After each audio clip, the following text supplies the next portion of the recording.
এবার কপাল পুড়ছে ১২ ব্যাংকের গ্রাহকদের। এই ব্যাংকগুলোর অবস্থা এখন এতটাই শোচনীয় যে কেন্দ্রীয় ব্যাংক থেকে ধার করা টাকা তারা শোধ দিতে পারছে না। আজকের ভিডিওতে আমরা জানব সেই ব্যাংকগুলোর নাম, গ্রাহকদের জমানো টাকার কি হবে, ব্যাংকগুলোর অবস্থা কেন এমন হলো, আর এই ব্যাংকগুলো কি আদৌ ঘুরে দাঁড়াতে পারবে। পুরো ধারণা পেতে সম্পূর্ণ ভিডিওটি না টেনে দেখুন। তাহলে শুরু করা যাক। ছাত্র জনতার বিপ্লবে ক্ষমতাচ্যুত আওয়ামী লীগ সরকারের আমলে লুট করা হয়েছিল ১ ডজনেরও বেশি ব্যাংক। এসব লুটপাটে জড়িত ছিল এস আলম গ্রুপ সহ প্রভাবশালী কয়েকটি গোষ্ঠী। লাগামহীন লুটপাটের কারণে ব্যাংকগুলো আর্থিকভাবে চরম দুর্বল হয়ে পড়েছে, এমনকি গ্রাহকের আমানতের টাকাও তারা ফেরত দিতে পারছে না। এমন পরিস্থিতিতে আওয়ামী লীগ আমল থেকে অন্তর্বর্তী সরকারের সময় পর্যন্ত টাকা ছাপিয়ে ১২টি ব্যাংকে মোট ৬৮,২৫০ কোটি টাকা ধার দিয়েছে বাংলাদেশ ব্যাংক। এর মধ্যে আওয়ামী লীগ আমলের সর্বশেষ গভর্নর আব্দুর রউফ তালুকদারের সময় দেওয়া হয় ১৭,২৫০ কোটি টাকা এবং সদ্য বিদায়ী গভর্নর আহসান এইচ মানসুরের সময় দেওয়া হয়েছে ৫১,০০০ কোটি টাকা। এই ঋণ ৩ মাসের জন্য দেওয়া হলেও বছর পার হয়ে গেলেও ব্যাংকগুলো তা পরিশোধ করতে পারেনি। কেন্দ্রীয় ব্যাংক সূত্রে এই তথ্য জানা গেছে। ধার পাওয়া ব্যাংকগুলো হল First Security Islami Bank, Social Islami Bank, Union Bank, Global Islami Bank, Bangladesh Commerce Bank, ICB Islami Bank, Exim Bank, National Bank, Padma Bank, AB Bank, Basic Bank ও প্রিমিয়ার ব্যাংক। এর মধ্যে আওয়ামী লীগ আমলে প্রথম ৫টি ব্যাংকের নিয়ন্ত্রণে ছিল এস আলম গ্রুপের হাতে। শেখ হাসিনা সরকারের পতনের পর এসব ব্যাংক তাদের নিয়ন্ত্রণ মুক্ত করা হয়। এক্সিম ব্যাংকের নিয়ন্ত্রণে ছিলেন বাংলাদেশ অ্যাসোসিয়েশন অফ ব্যাংকসের সাবেক চেয়ারম্যান নজরুল ইসলাম মঞ্জুরদার। অন্যদিকে ২ যুগ ধরে প্রিমিয়ার ব্যাংক নিয়ন্ত্রণ করে আসছিল এইচবিএম ইকবালের পরিবার। খাত সংশ্লিষ্টদের মতে ব্যাংকগুলো লুটপাটের কারণে সংকটে পড়েছে, এটি ধ্রুব সত্য। তবে যেভাবে টাকা ছাপিয়ে সহায়তা দেওয়া হচ্ছে তাতে কাঙ্ক্ষিত উন্নতি হচ্ছে না। এভাবে টাকা ছাপিয়ে কতদিন ব্যাংকগুলো টিকিয়ে রাখা সম্ভব তা নিয়েও প্রশ্ন উঠেছে। কিছু ব্যাংক একীভূত করার কথা থাকলেও তার অগ্রগতি খুবই নগণ্য। আওয়ামী লীগ সরকারের আমলে ব্যাংক খাতের ক্ষত লুকিয়ে রাখা হয়েছিল। তবে ২০২২ সালের শেষ দিকে এস আলমের নিয়ন্ত্রণাধীন বিভিন্ন ব্যাংকের ঋণ জালিয়াতির খবর গণমাধ্যমে আসতে শুরু করে। তখন থেকেই ব্যাংকগুলো থেকে গ্রাহকরা আতঙ্কিত হয়ে অর্থ তুলে নিতে শুরু করেন। এতে ব্যাংকগুলোতে চরম তারল্য সংকট দেখা দেয়। এমনকি ব্যাংকগুলো বাংলাদেশ ব্যাংকের বিধিবদ্ধ নগদ তারল্য সিআরআর এবং সংবিধিবদ্ধ জমা এসএলআর রাখতেও ব্যর্থ হয়।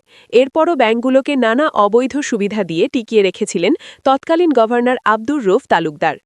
কেন্দ্রীয় ব্যাংকের কর্মকর্তারা জানান, প্রতিটি ব্যাংকের বাংলাদেশ ব্যাংকের সাথে একটি চলতি হিসাব থাকে। এই হিসাবের মাধ্যমেই সিআরআর ও এসএলআর সংরক্ষণ সহ আন্তঃব্যাংক লেনদেন নিষ্পত্তি করা হয়। নিয়ম অনুযায়ী এই হিসাব ঋণাত্মক হওয়ার কথা নয়। তবে এস আলম গ্রুপের প্রভাব খাটিয়ে সাবেক গভর্নর বেআইনিভাবে এই ব্যাংকগুলোকে লেনদেনের সুযোগ দেন। ২০২২ সালের শেষ দিকে শরিয়া ভিত্তিক ৫টি ব্যাংকের চলতি হিসাব ঋণাত্মক রেখেই লেনদেনের এই নতুন অবৈধ উপায় বের করা হয়। এভাবে আওয়ামী লীগ সরকারের আমলে কোনো বাধা ছাড়াই লুটপাট চালিয়ে গিয়েছিল ব্যাংকগুলো। তবে আওয়ামী লীগ সরকারের পতনের পর নতুন গভর্নর ড আহসান এইচ মনসুর দায়িত্ব নিয়ে সব বেআইনি সুবিধা বন্ধ করে দেন। পাশাপাশি ব্যাংকগুলোকে আগের মতো টাকা ছাপিয়ে ধার দেওয়া হবে না বলেও ঘোষণা দেন। তবে বাস্তবতার নিরিখে এই সিদ্ধান্তে তিনি বেশি দিন অটল থাকতে পারেননি।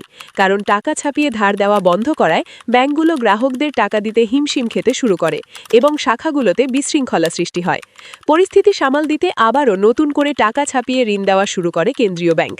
টাকা ছাপিয়ে বাংলাদেশ ব্যাংক সবচেয়ে বেশি ধার দিয়েছে ফার্স্ট সিকিউরিটি ইসলামী ব্যাংকে, যার পরিমাণ ১৫,৮১০ কোটি টাকা।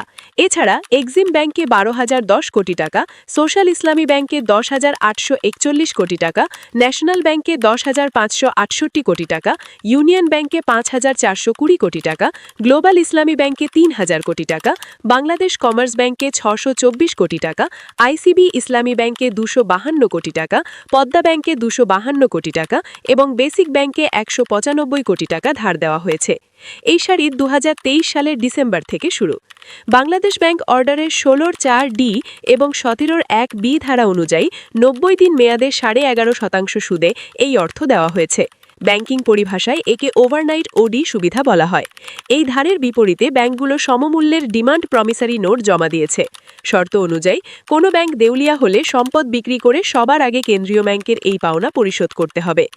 এই বিষয়ে বাংলাদেশ ব্যাংকের সাবেক প্রধান অর্থনীতিবিদ ড মোস্তাফা কে মুজেরি বলেন, ব্যাংকগুলো বর্তমানে এতটাই দুর্বল যে নিজেদের পায়ে দাগানোর শক্তি নেই। তবে আমানতকারীদের স্বার্থ রক্ষা করাও জরুরি, কারণ তা না হলে ব্যাংক ব্যবস্থার ওপর মানুষের আস্থা পুরোপুরি ভেঙে যাবে। মূলত এজন্যই বাংলাদেশ ব্যাংক এই সহায়তা দিচ্ছে। বর্তমান এই সহায়তা প্রদানকে ইনফেকশনে মলম লাগানোর সঙ্গে তুলনা করেছেন। তিনি বলেন, ইনফেকশন সিরিয়াস হলে যেমন অ্যান্টিবায়োটিক প্রয়োজন, তেমনি ব্যাংকগুলোর মূল সমস্যা সমাধান করা দরকার। টাকা ছাপিয়ে দেওয়া একটি সাময়িক উপশম মাত্র। খেলাপি ঋণ, অনিয়ম ও দুর্নীতির মতো মূল সমস্যাগুলো দূর করার কঠোর পদক্ষেপ না নিলে ব্যাংকগুলো কখনোই সবল হবে না। শুধু টাকা দিয়ে গেলে তা মূল্যস্ফীতি বাড়িয়ে দেবে, কিন্তু স্থায়ী কোনো সমাধান আসবে না। তিনি আরও বলেন, যারা ব্যাংক লুটপাটের জন্য দায়ী তাদের বিরুদ্ধে কঠোর আইনি ব্যবস্থা নিতে হবে এবং তাদের ব্যক্তিগত সম্পদ থেকে লুট হওয়া অর্থ উদ্ধার করতে হবে। প্রয়োজনে আইন পরিবর্তন করতে হবে। দায়ীদের শাস্তির আওতায় না আনলে ভবিষ্যতে এই ধরনের অনিয়ম বন্ধ হবে না। বাংলাদেশ ব্যাংকের মুখপাত্র ও নির্বাহী পরিচালক আরিফ হোসেন খান এ বিষয়ে বলেন, এভাবে তারল্য সহায়তা দেওয়া দীর্ঘমেয়াদী ঠিক হবে না। কেন্দ্রীয় ব্যাংক অনেকটা বাধ্য হয়েই এই সহায়তা দিচ্ছে, যাতে গ্রাহকদের মধ্যে আস্থাহীনতা তৈরি না হয়। নতুন গভর্নর দায়িত্ব নিয়েছেন এবং ব্যাংকগুলোর বিষয়ে টেকসই সিদ্ধান্ত না হওয়া পর্যন্ত এই পরিস্থিতি সামাল দেওয়ার চেষ্টা চলছে। আশা করি বিষয়টি বুঝতে পেরেছেন। আজকের ভিডিওটি এ পর্যন্তই। ভিডিওটি ভালো লাগলে লাইক ও কমেন্ট করতে ভুলবেন না। দেখা হবে অন্য কোনো ভিডিওতে। সেই পর্যন্ত সবাই ভালো থাকবেন। ধন্যবাদ।